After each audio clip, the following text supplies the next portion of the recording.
Baik, Ustaz, berarti berkaitan dengan harta itu tadi, Ustaz, ya. Berjuang kita dengan harta, kemudian baru dengan jiwa kita. Nah, sekarang bagaimana kaum muslimin kita terkhususnya dan semua kaum muslimin supaya bisa bangkit lagi sebagaimana Rasulullah dan para sahabat memerangi Yahudi di masa itu, supaya bisa kita bangkit di zaman ini. Gimana, Ustaz? Solusinya? Terkait bagaimana dulu para sahabat Nabi bisa unggul ketika melawan orang Yahudi, melawan orang-orang yang musuh-musuh Islam semuanya. Apa rahasia mereka? Itu sudah dijelaskan oleh Umar bin Khattab ketika beliau diminta datang langsung mengambil kunci Masjidil Aqsa. Dulu yang pertama kali menaklukkan Masjidil Aqsa Palestina itu Umar bin Khattab di zaman beliau. Pemimpinnya Abu Ubaidah bin Jarrah. Ini pemimpin pasukannya. Setelah Abu Ubaidah bin Jarrah berhasil menaklukkan Palestina dan mau merebut Masjidil Aqsa, mereka yang ada di Masjidil Aqsa waktu itu tentunya dikuasai oleh orang-orang Nasrani, Kristen. Mereka mengatakan, kami tidak akan memberikan kunci ini kecuali kepada pemimpin tertinggi kalian. Maka Abu Ubaidah menyampaikan hal tersebut kepada Umar. Maka ia pun setuju, saya akan langsung menerima kuncinya. Datanglah Umar dengan seorang pembantunya, budaknya, pengawalnya. Berdua, mereka naik onta. Dan Umar mengusulkan agar mereka ganti-gantian naik onta.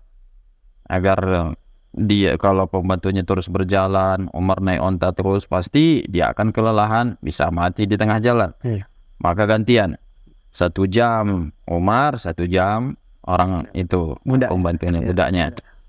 Dan ketika sampai ke sana, ke Palestina, itu giliran Umar yang di bawah. Sampai orang-orang pun menganggap bahwasanya Amirul Mukminin itu yang di atas onta. Padahal itu budaknya. Padahal pembantunya. Mereka menyambutnya, ya Amirul Mukminin. Mereka pun menghormat dengan penghormatan mereka, orang-orang Nasrani. Karena tentunya semuanya waktu itu takut dengan tentara kaum muslimin. Wibawa kaum muslimin luar biasa di zaman tersebut. Apalagi yang datang ini pemimpin tertingginya.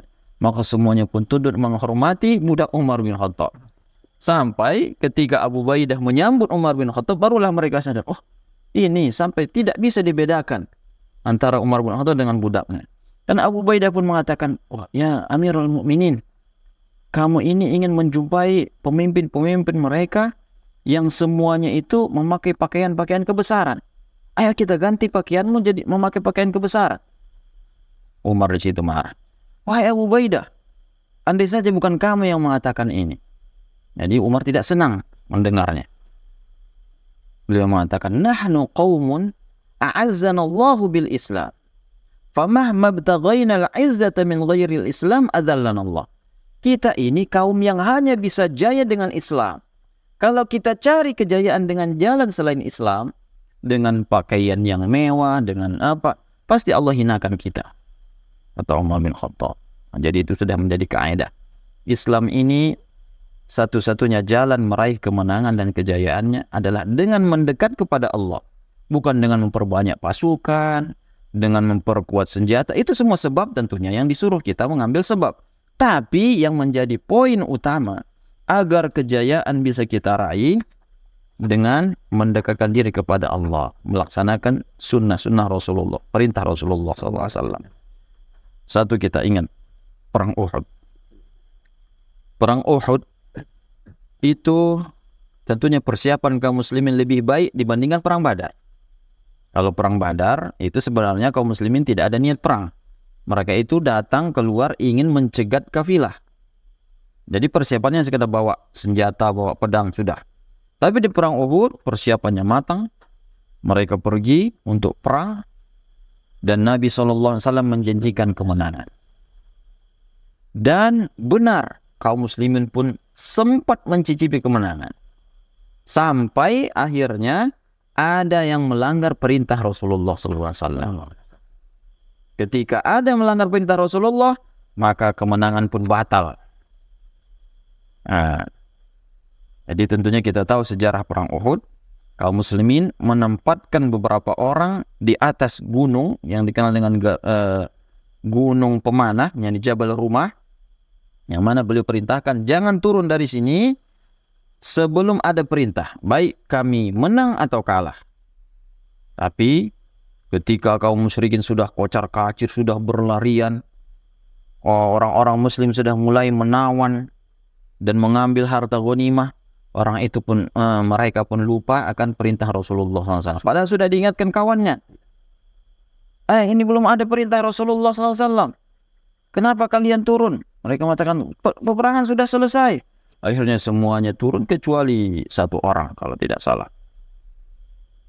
Jadi sebab itulah akhirnya kaum muslimin kalah, melanggar perintah Rasulullah SAW. Setelah itu datang musuh dari belakang, hingga akhirnya musuh yang sudah lari tadi melihat kawannya datang dari belakang, kembali lagi, kaum muslimin yang jumlahnya hanya sedikit dibandingkan orang musyrikin terkepung dan akhirnya mengalami kekalahan.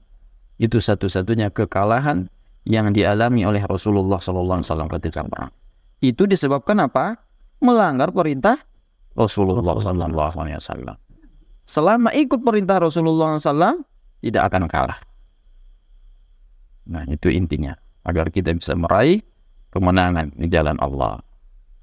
Nah, makanya orang-orang Romawi ketika memperhatikan apa rahasia kaum muslimin, kenapa mereka tidak bisa dikalahkan? Apakah karena senjata mereka lebih lengkap? Tidak. Pasukan mereka lebih terlatih? Tidak.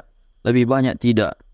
Ternyata ketika ditanya oleh Raja Romawi kepada jenderalnya, bagaimana pasukan kaum muslimin tersebut? Kenapa tidak bisa dikalahkan? Jawabannya, haula qaumun ruhbanun fil lail fursanun fin nahar. Mereka adalah orang-orang yang kalau di malam hari itu seperti pendeta yang hanya memikirkan kepada akhirat. Sholat, kerjaannya sholat, baca Quran. Fursanan fin nahar, tapi di siang hari mereka pendekar-pendekar. Masya Allah. Maka begitulah tentunya caranya meraih kemenangan. Allah tidak meminta kepada kita banyak, tidak meminta macam-macam. Allah minta kepada kita dua hal saja, beriman, beramal saleh. Dan itu janji Allah. Wa'adallahu alladhina amanu minkum wa 'amilus shalihat la yastakhlifannahum fil ardh. Allah berjanji kepada orang beriman di antara kalian dan beramal saleh. Dua saja. Beriman dan beramal saleh, Allah jadikan kalian pemimpin di muka bumi. Itu janji Allah. Dan itu sudah diwujudkan oleh pendahulu-pendahulu kita. Dengan keimanan dan kesalehan mereka, mereka sebagai pemimpin berabad-abad lamanya. Sampai kaum muslimin pun akhirnya terkena penyakit wahan, cinta dunia, takut mati, maka hilang kejayaan tersebut. Maka solusinya, tarji'u ila dinikum, kata Rasulullah. Kehinaan ini akan terus menyertai kita kaum muslimin sampai kita kembali kepada agama kita, kembali ke masjid, kembali melaksanakan salat jamaah. Semoga Allah Subhanahu wa taala memperbaiki kaum muslimin. Amin.